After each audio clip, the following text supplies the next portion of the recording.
Hello दोस्तों, नमस्कार। स्वागत है हमारे यूट्यूब चैनल में। आज हम लोग जानते हैं कि हम लोग नौकरी करते हैं, कितना फिर भी परेशान ही रहते हैं।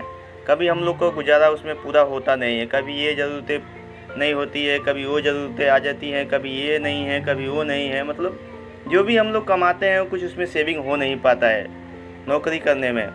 वैसे ही एक धीरू भाई अंबानी थे जो रिलायंस की इतनी बड़ी कंपनी खड़ा कर दिए। उनके बारे में आज कुछ जानते हैं। धीरू भाई अंबानी का जन्म 28 दिसंबर 1933 को गुजरात के छोटे से कस्बे में हुआ था। उनके पिता एक साधारण टीचर थे। वो वहीं माँ हाउसवाइफ थी। 5 भाई बहन के साथ पूरा परिवार 2 कमरे के घर में रहता था। परिवार की आर्थिक मदद करने के लिए धीरू भाई अंबानी अपनी गठिया बेचकर काम करने लगे। वह गिरनार की पहाड़ियों के पास गठिया बेचा करते थे। उससे 2 कमाई होती थी। माँ को सौंप देते थे। 10वीं पास करने के बाद वो साल 1949 में अपने भाई रामड़ी कलाल के पास यमन चले गए। वहाँ उन्हें एक पेट्रोल पंप पर नौकरी मिल गई। 300 रुपये की सैलरी पर उन्हें पहली नौकरी मिली, लेकिन उनके काम और मेहनत को देखकर पेट्रोल पंप मालिक ने उन्हें मैनेजर बना दिया। धीरू भाई का मन नौकरी में लग नहीं रहा था। वह हमेशा से कारोबार करना चाहते थे। जो सेविंग बची थी वह लेकर वह देश लौट गए। 500 रुपये के साथ वो मुंबई पहुँचे। उन्होंने अपने चचेरे भाई चंपक लाल दीमानी की मदद से रिलायंस कमर्शियल कॉरपोरेशन कंपनी की शुरुआत कर दी। कारोबार की समझ उनके पास पहले से थी। अपनी कंपनी की मदद से उन्होंने पश्चिमी देशों में अदरक, हल्दी और अन्य मसाले बेचना शुरू किए। कारोबार में धीरू भाई अंबानी की एंट्री तो हो चुकी थी। उन्हें बाजार और मांग की अच्छी जानकारी थी। वह समझ चुके थे कि आने वाले दिनों में पॉलिस्टर कपड़ों की डिमांड बढ़ने वाली है। वो हमेशा आगे का सोचते थे और फिर कारोबार शुरू करने लगे।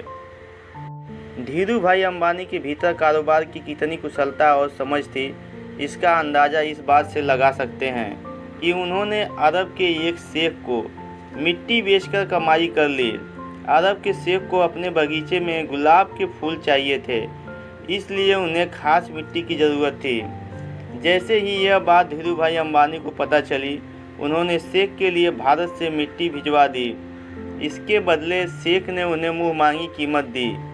धीरू भाई ने अब मसालों के बाद टेक्सटाइल का कारोबार शुरू किया। उन्होंने पॉलिस्टर के निर्यात का काम शुरू कर दिया। उन्होंने अपना पहला ब्रांड विमल लॉन्च कर दिया। उन्होंने अपनी नई कंपनी रिलायंस कॉमर्स कॉरपोरेशन के लिए मुंबई में 350 वर्ग फुट का कमरा किराए पर लिया।